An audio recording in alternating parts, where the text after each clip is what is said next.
Nah, lagi-lagi kasus bully ya Jati ya, karena belakangan ini saya juga sering membaca ada kasus-kasus serupa bully terhadap anak. Ini selain, kalau menurut saya pribadi, selain penyelenggara sekolah harus lebih mengawasi anak-anak didiknya, ini juga ada pengawasan orang tua. Betul. Harus dimulai dari keluarga. Iya, betul sekali. Karena di sekolah mungkin karena satu guru ini harus mengawasi banyak anak di satu kelas, kemudian juga bisa jadi peristiwa ini terjadi tidak hanya di dalam kelas ya, bisa jadi saat ketika istirahat, sehingga ini pengawasan ini perlu benar-benar dilakukan. Nah, itu tadi betul, orang tua di rumah harus mengajarkan nilai-nilai yang baik ketika harus berhadapan dengan orang lain. Ada hak-hak orang lain yang juga dihormati. Nah, tentunya kasus ini saat ini sudah masuk ke tingkat penyidikan. Bahkan ada sejumlah CCTV yang disita. Ya, namun apa yang membuat anak di bawah umur ini tega melakukan tindakan kekerasan seperti ini? Berikut kami hadirkan diskusi.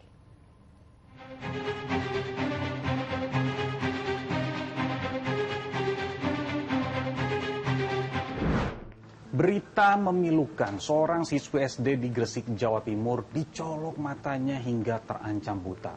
Pelakunya diduga kakak kelasnya sendiri. Penganiayaan ini dipicu karena korban tidak mau memberikan uang yang diminta oleh pelaku. Apa yang bisa membuat anak SD setega ini? Kita diskusi.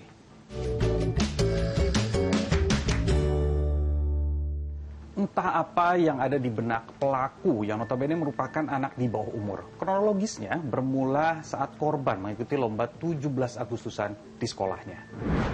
Menurut keterangan dari korban melalui orang tuanya, anaknya NAH tiba-tiba ditarik oleh anak lain.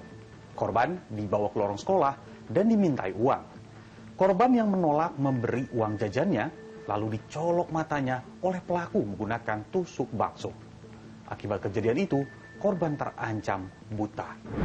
Biasanya kalau waktu dulu ya sebelum kejadian itu bahasanya lancar, terus ngaji-ngaji juga lancar. Sekarang untuk bahasa aja lewama, bahasa kita aja lewama, masih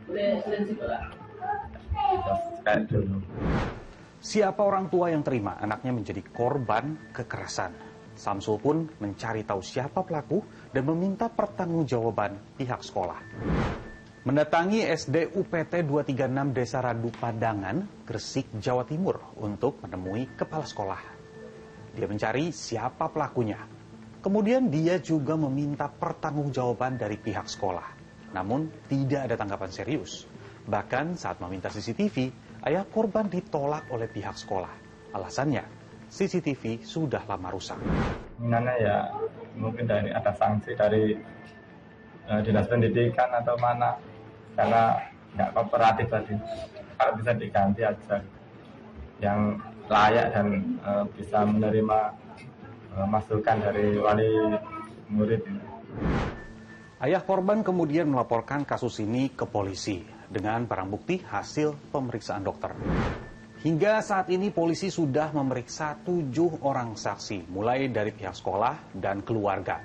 Kasus ini juga sudah naik ke tingkat penyidikan. Selain itu, digital video recorder dari 6 CCTV yang terpasang di SDN turut disita. Polisi juga akan memeriksa CCTV yang katanya rusak melalui laboratorium forensik. CCTV ini kejadian tanggal 7. Sedangkan kami mendapatkan laporan tanggal 28 CCTV itu sudah hilang, sudah terhapus.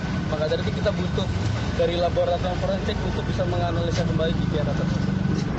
Belum diketahui siapa anak di bawah umur yang tega menyolok mata siswi SD hanya karena tidak memberikan uang ini. Sejauh ini diduga pelaku adalah kakak kelasnya. Banyak orang yang bertanya, bagaimana bisa anak di bawah umur tega menganiaya dan melakukan tindakan kriminal seperti itu? Anak-anak ini personal atau orang tua malah yang sebenarnya masih kita lihat sebagai faktor yang paling besar untuk membentuk karakteristik anak-anak. Karena mereka tuh masih kategori anak-anak, jadi figur lekatnya adalah figur orang tua atau caregiver-nya di rumah. Sehingga harus dilihat betul sebenarnya tidak bisa hanya menyalahkan anak saja gitu ya atau sekolah saja, tapi melihat secara keseluruhan bagaimana keluarganya, bagaimana lingkungannya, karena 4 hal penting ini pasti sangat berpengaruh terhadap untuk membentuk karakteristik anak, apalagi sampai melakukan perilaku-perilaku yang agresif. Tentu kasus ini bukan yang pertama, ada banyak kasus kekerasan dan perundungan yang terjadi di sekolah. Berdasarkan data dari Komisi Perlindungan Anak Indonesia dan Federasi Serikat Guru Indonesia, tahun 2021 ada 221 kasus perundungan yang terdiri dari 168 kasus perundungan di dunia maya dan 53 kasus di lingkungan sekolah. Di tahun 2022 ada 226 kasus perundungan. Di separuh tahun 2023 saja sudah ada 41 korban perundungan dari peserta didik. Itu data yang dilaporkan, karena kita nggak bisa nutup kemungkinan ada yang tidak mau dilaporkan. Di mana melaporkan bullying itu atau tindakan kekerasan bukan hanya diterima atau bukan hanya dipercayai, tapi juga diharapkan gitu. Jadi guru tuh menciptakan siswa-siswa yang memang oke, kamu ada di sekolah, kamu harus aman, sama kamu juga harus saling menjaga teman-teman kamu. Kalau teman-teman kamu ada yang melakukan kekerasan atau menerima tindakan kekerasan, yuk laporkan biar kita semua merasa nyaman di sekolah gitu. Kasus kekerasan seharusnya jauh dari anak-anak, tapi apa yang salah dari kehidupan mereka hingga terlihat terbiasa dengan hal-hal seperti ini? Nah, peran orang tua sangat penting untuk mencegahnya. Yang paling penting di usia anak-anak adalah orang tua. Kita sebagai orang tua harus punya pola asuh yang otoritatif sebenarnya. Seperti apa otoritatif? Bukan otoriter tapi juga bukan permisif. Nggak keras, nggak terlalu keras sama anak, tapi juga nggak terlalu low sama anak. Jadi kita punya batas atau kita tuh punya aturan-aturan yang tidak mengekang tapi juga tidak terlalu membebaskan anak-anak. Sehingga anak-anak itu bisa tahu batasan di mana ia boleh dan ia tidak boleh dalam berperilaku, mana yang benar dan mana yang nggak benar. Nggak semua merasa itu salah, nggak semua merasa itu dibenarkan, sehingga kita sebagai orang tua perlu punya pola asuh yang namanya autoritatif.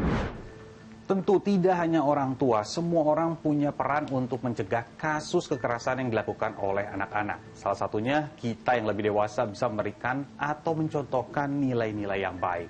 Kekerasan sama sekali tidak boleh dibiarkan, sekecil apapun bentuknya. Saya Nabila Biasa, sampai jumpa.